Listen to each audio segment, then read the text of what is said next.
أعوذ بالله السميع العليم من الشيطان الرجيم من نفخه وهمزه ونفثه. بسم الله الرحمن الرحيم، وصلى الله على سيدنا ومولانا وحبيبنا محمد صلى الله عليه وسلم وعلى آله وصحبه أجمعين. رب اشرح لي صدري ويسر لي أمري واحلل عقدة من لساني يفقه قولي. اليوم أسألك ربي باسمك العليم الخبير المبين الملهم الصواب أن تلهمني يا رب العالمين علما من لدنك مفصلا تفصيلا في مسألة هذه الروح.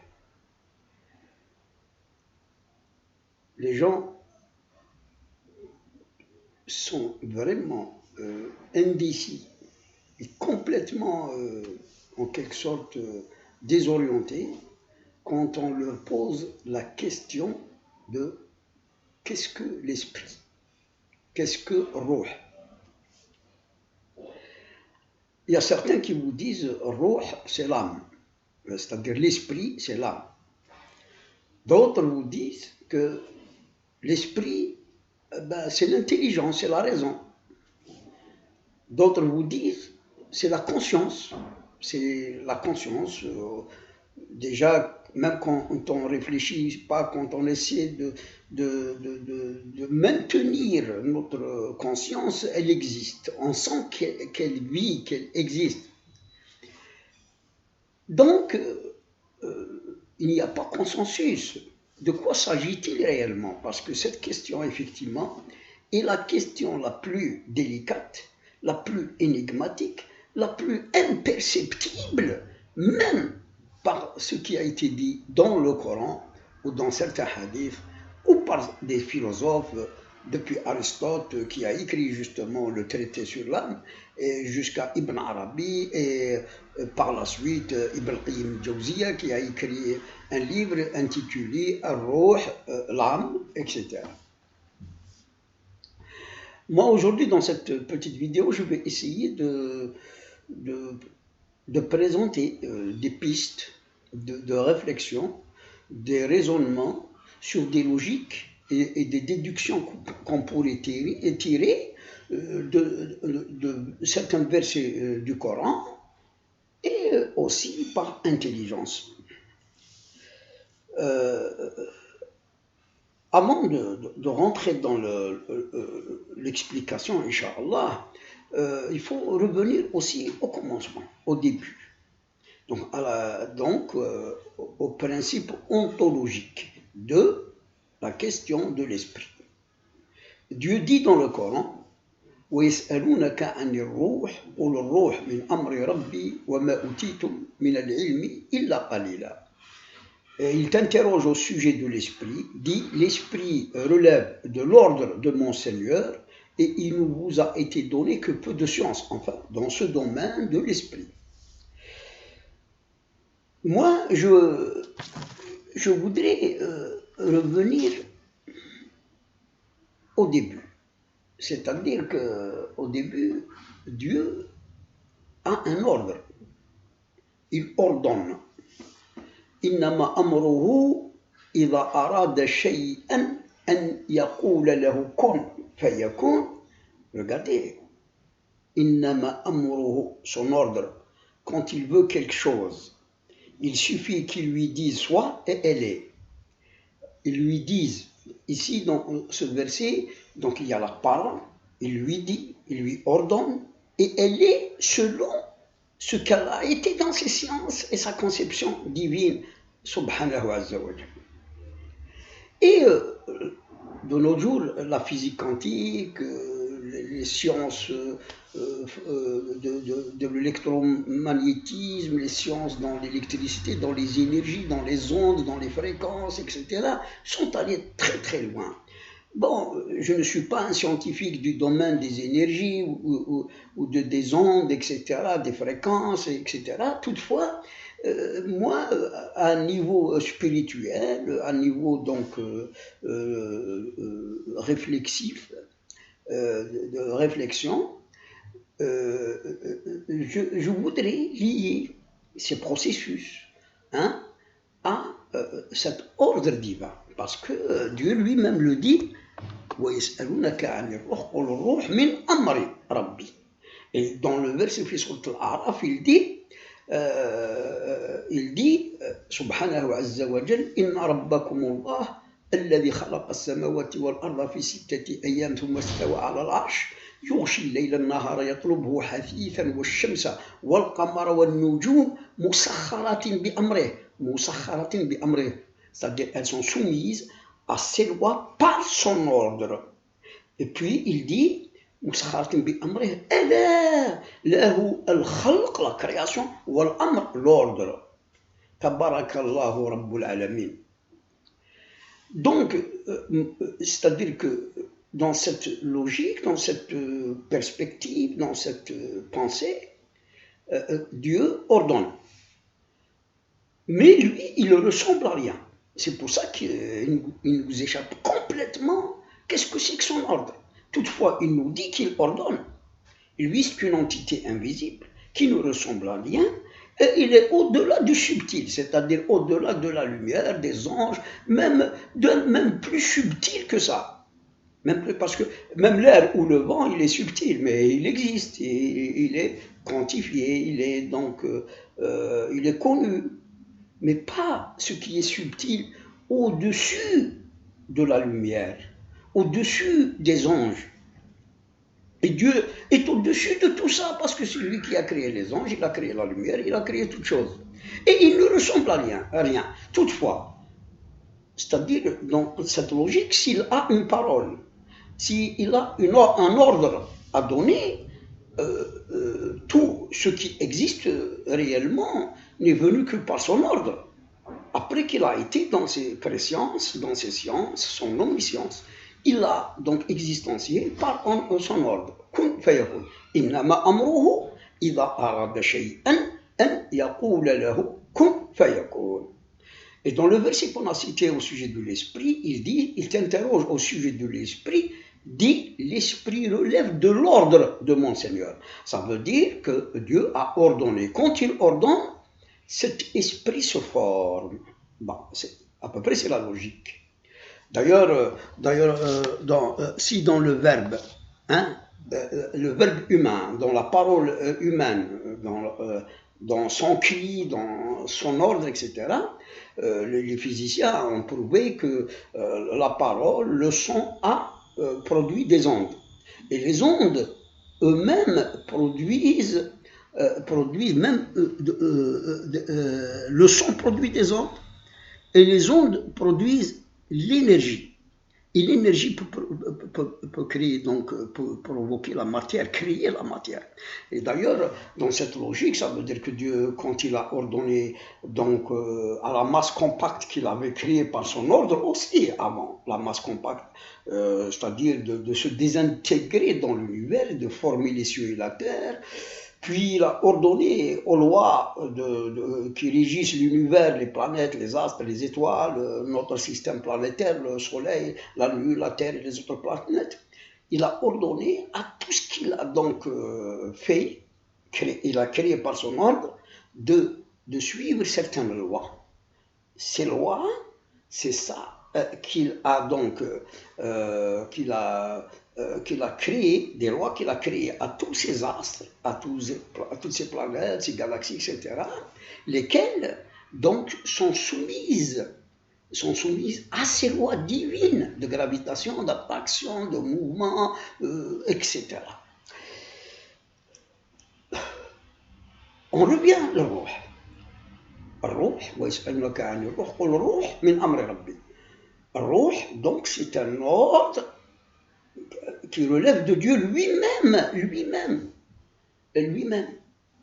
Toutefois, si donc les gens disent que Ruh, dans l'être humain, se fait insuffler par un ange, comme le dit le prophète dans un hadith très connu.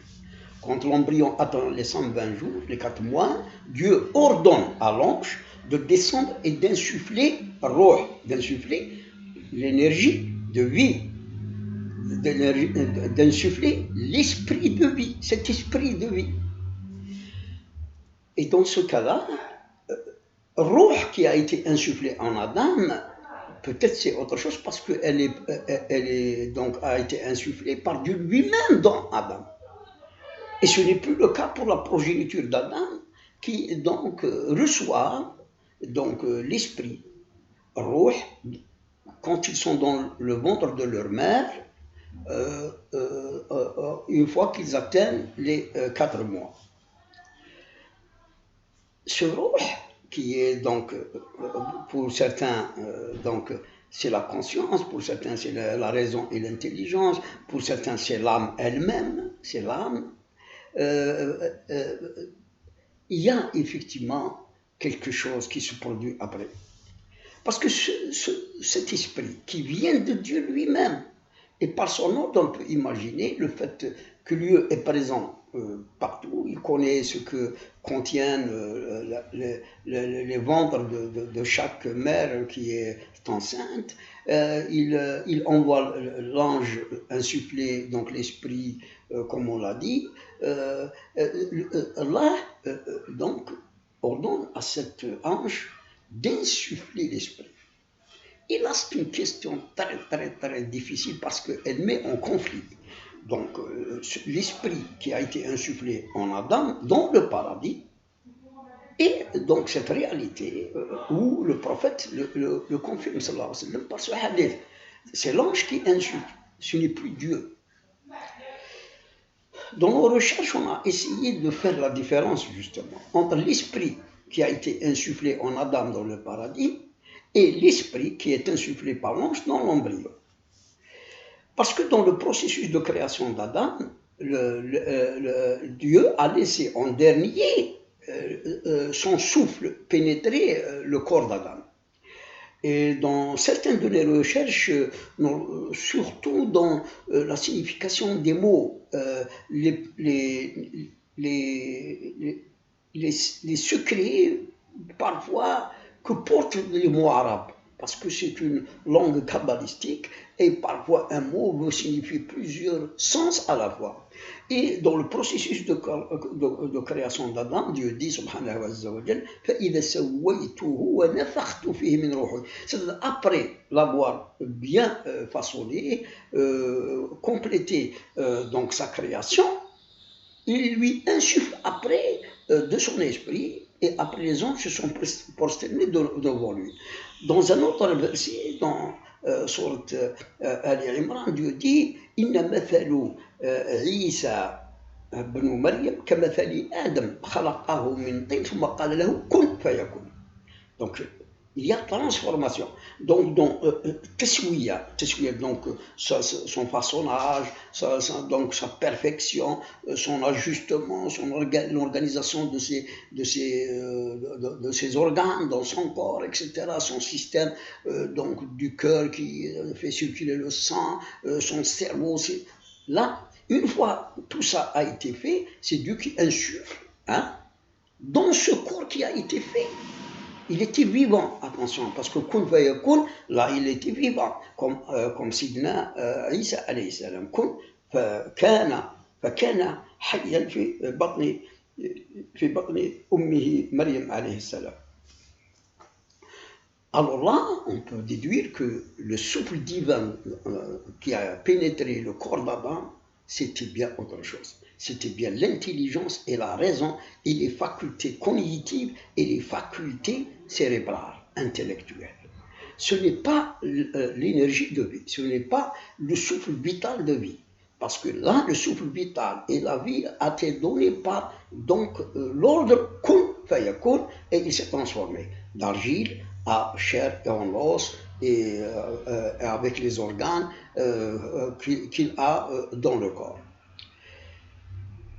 Et ce qui conforte cette thèse que c'est bien l'intelligence et la raison et les facultés cognitives et intellectuelles qu'a l'être humain, c'est que ce n'est pas ruh réel du fait que tous les êtres humains, qu'ils soient croyants ou athées, qu'ils soient idolâtres ou bons serviteurs de Dieu, croyants, tous les êtres, même ceux qui ignorent la religion, ignorent Dieu, ont l'intelligence, ont la raison, ont donc ces facultés cognitives, ont ces facultés intellectuelles.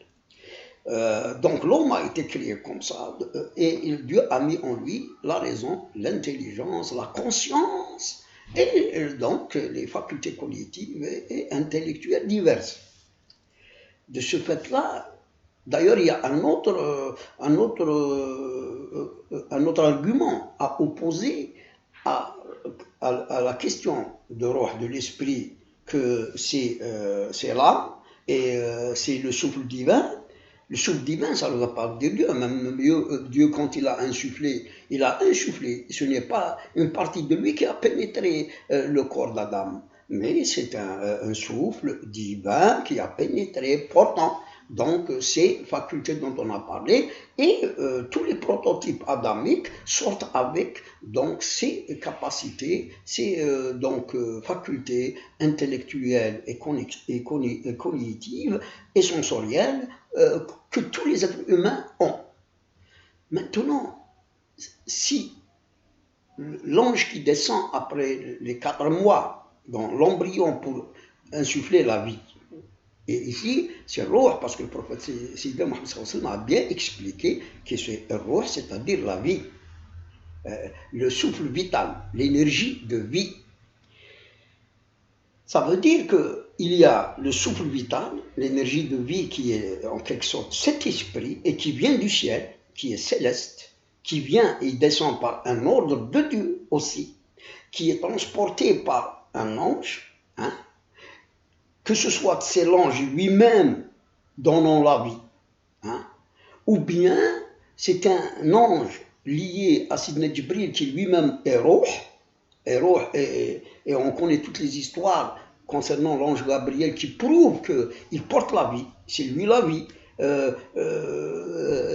etc. Et dans ce cas-là, c'est un processus. Dans ce hadith, il n'est pas expliqué que l'ange qui descend, ou bien il appartient et il est sous la coupe et le ministère de l'ange Gabriel, lequel est aussi sous les ordres et le commandement de Dieu subhanahu wa ta'ala. Si cela suit donc ce processus, ça veut dire que cet ange porte quelque chose. Il porte quelque chose. Et il la met, c'est comme si il porte un souffle, un vent, un rih, et puis il la jette dans l'embryon. Et pourtant cet embryon a grossi, a grandi dans son cycle depuis le premier jour de fécondation jusqu'à 4 mois. Il a grandi, donc c'est comme s'il avait une vie. Et cet esprit qui vient, c'est l'animation justement du corps, hein, l'animation qui va rentrer dans le cerveau, dans le cœur, dans toutes les facultés, même sensorielles, pour que ensuite, quand il sort complet, mais après qu'il naisse, ce bébé va grandir et connaître aussi une période dans laquelle la formation se complète, s'équilibre, etc., jusqu'à la puberté, après jusqu'à Ashuddahu, 33 ans, après c'est la perfection à 40 ans et plus. Ce qui donc nous ramène à dire que cet esprit, c'est une énergie vitale, divine, qui vient de Dieu. C'est c'est un souffle vital, hein, qui donne la vie. C'est donc une énergie céleste qui descend, qui pénètre.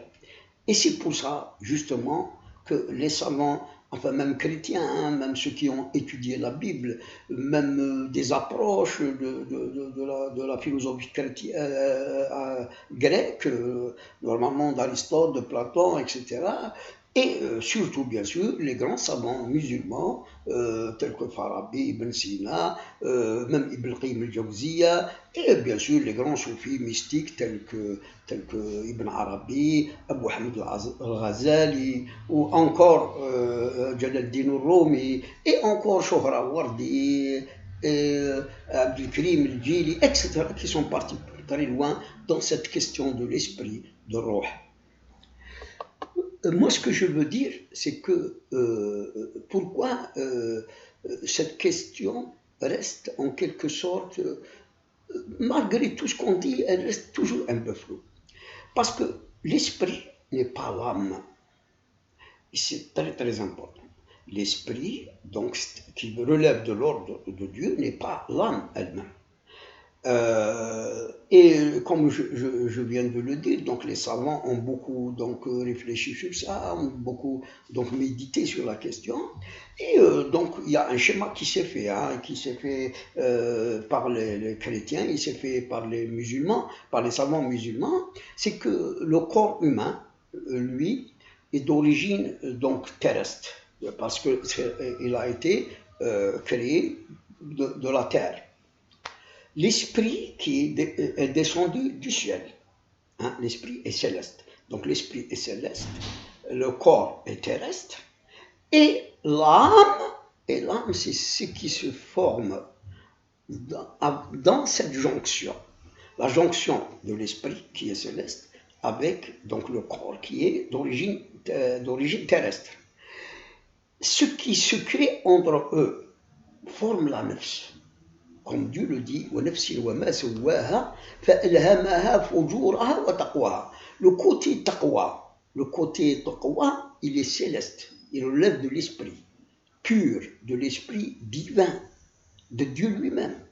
Et fujuraha, c'est sa perversité, son dévergondage, etc., sa désobéissance, etc., qui est plutôt liée à son origine ontologique terrestre, à la terre. C'est pour ça que ceux qui adorent cette vie, les plaisirs de cette vie, ne cherchent que ça. Et ils donc se détachent et ils s'éloignent de leur côté spirituel, divin, leur ruh qui est descendu du ciel.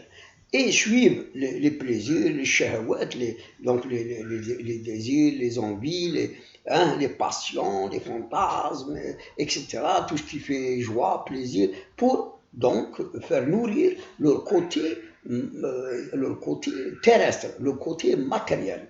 Et ils délaissent complètement le côté spirituel qui est cet esprit céleste descendu par l'ordre de Dieu dans le corps humain. Cette nafs, qu'on appelle en français l'ego, est en quelque sorte l'âme. C'est l'âme de l'être humain. Et cette âme, comme on en parle aussi de ces corps éthériques, de ces corps énergétiques qui couvrent le corps, ce n'est pas ça, ce n'est pas le corps éthérique. Le corps de l'âme est un corps qui se forme avec, comme je l'ai dit, la jonction de l'esprit avec donc le corps d'origine terrestre. Et cette jonction crée l'âme. Elle crée l'âme. L'âme, elle est liée à tout ce qui est sensoriel, tout ce qui est intellectuel, tout ce qui est donc physique, tout ce qui est donc même disposition et prédisposition innée dans le corps, même de ses besoins. D'abord, il faut manger pour pouvoir assouvir sa faim, il faut dormir pour se reposer, etc. Donc l'âme se crée entre cette jonction de l'esprit qui est céleste et de ce corps qui est terrestre. Et Dieu le dit, donc elle a un penchant spirituel vers le ciel, vers Dieu, et elle a un penchant vers ce qui est matériel, vers ce qui est plaisir de ce bas monde, etc. C'est-à-dire celui qui la purifie pour qu'elle rejoigne en quelque sorte son origine céleste divine, donc va réussir. et celui qui la laisse donc le guider dans cette vie, le mener là où elle veut, celui-là, il aurait perdu l'au-delà parce que nous retournons à lui subhanahu azza wa jal, inna lillah, nous lui appartenons, wa ilayhi raji'un, et à lui nous retournons après notre mort, puisque cet esprit est descendu du ciel vers nous, nous revenons vers lui, mais cette fois en revenant, nous porterons un kitab de l'âme.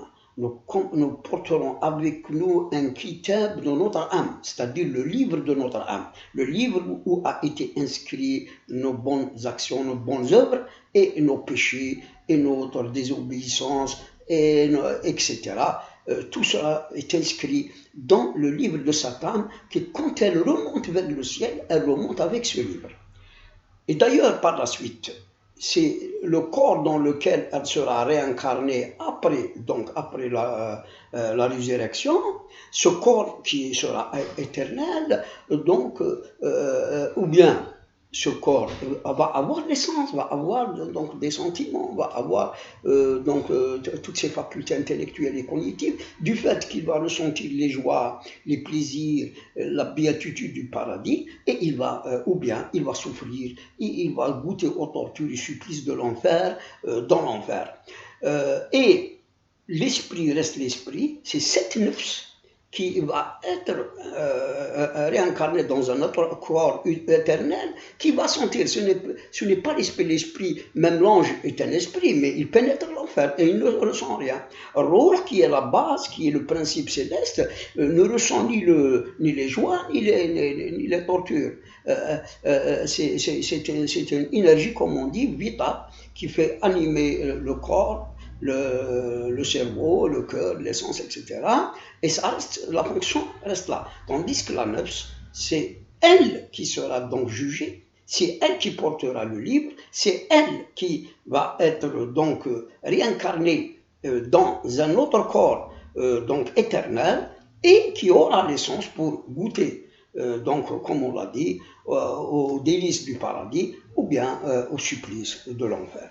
Voilà dans cette deuxième, mais croyez-moi que je vais revenir parce qu'il y a plein d'autres questions que j'ai notées et que je voudrais bien, comme ça de temps en temps, en parler et peut-être qu'à la fin, après avoir beaucoup parlé de tout ça, nous allons faire une synthèse pour être plus précis, Inch'Allah. ونقول لكم السلام عليكم ورحمة الله تعالى وبركاته.